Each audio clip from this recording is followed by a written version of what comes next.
बच्चों, अंतःस्रावी ग्रंथियों में हम ग्रंथियों को एक एक करके पढ़ रहे हैं और इसी क्रम में आज हम जो ग्रंथि पढ़ने वाले हैं वो है थाइमस ग्रंथि।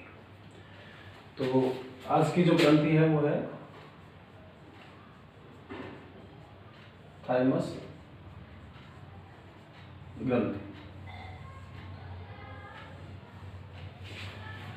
ये ग्रंथि शरीर की बहुत ही महत्वपूर्ण ग्रंथि है और आज के परिदृश्य में अगर देखें यानी इस कोरोना काल में देखें तो ये ग्रंथि और भी ज़्यादा महत्वपूर्ण हो जाती है। ये ग्रंथि शरीर में प्रतिरक्षा तंत्र को मजबूत बनाती है, या हम कहें प्रतिरक्षा जो है इसी ग्रंथि के कारण होती है, तो ये भी कोई गलत बात नहीं है, क्योंकि प्रतिरक्षा प्रदान करने में इसका महत्वपूर्ण योगदान है। इसलिए इसको प्रतिरक्षा का सिंह भी कहते हैं। प्रतिरक्षा का सिंह से अपना तात्पर्य है कि जो प्रतिरक्षा है वो इसी ग्रंथि के ऊपर टिकी हुई है। प्रतिरक्षा जो है इसी ग्रंथि के ऊपर टिकी हुई है। इसकी स्थिति जो शरीर में अपन बात करें कि स्थिति कहाँ होती है ग्रंथि, तो हमारी जो वक्ष गुहा है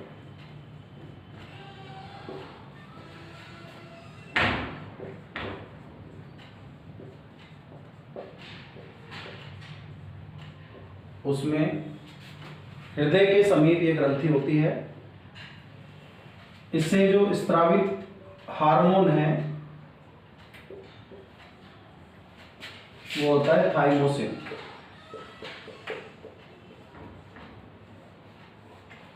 थाइमोसिन हार्मोन इस ग्रंथि से स्रावित होता है।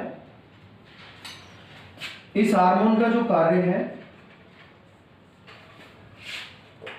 प्रतिरक्षा तंत्र को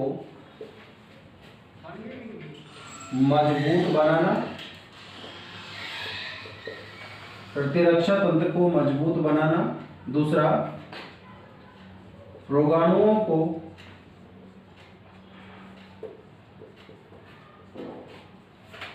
नष्ट करने हेतु टी कोशिकाओं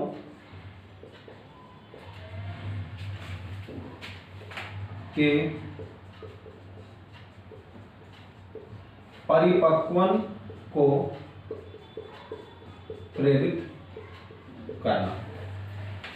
इस लाइन से समझेंगे कि शरीर में प्रतिरक्षा से संबंधित दो मुख्य रूप से कोशिकाएं होती हैं, टी कोशिकाएं और बी कोशिकाएं। टी कोशिकाओं को परिपक्व करने में ये ग्रंथि बहुत ही महत्वपूर्ण योगदान देती है और इसी का जो टी नाम है वो थाइमस ग्रंथि के टी से लिया गया है। यानी जो थाइमस ग्रंथि होती है तो उसका टी ही यहाँ पर लिया गया है टी कोशिकाओं से, क्योंकि ये कोशिकाएं टी कोशिकाएं थाइमस ग्रंथि में परिपक्व होती हैं। रोगाणुओं को नष्ट करने की जो एक तरह से अपन कहें उनकी ट्रेनिंग जो है वो यहाँ पर, या रोगाणु को नष्ट करने की जो क्षमता है वो थाइमस ग्रंथि में ही विकसित होती है टी कोशिकाओं की, और यही फिर प्रतिरक्षा में अहम योगदान प्रदान करती है।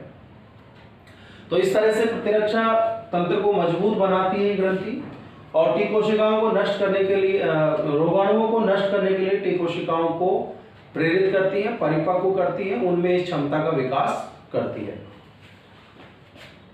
इसका अगर अपन प्रभाव देखें तो सबसे पहले बात करें अल्प स्त्रावण से क्या प्रभाव पड़ने वाला है।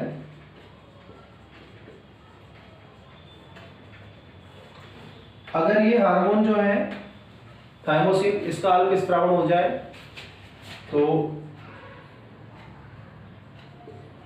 प्रतिरक्षा तंत्र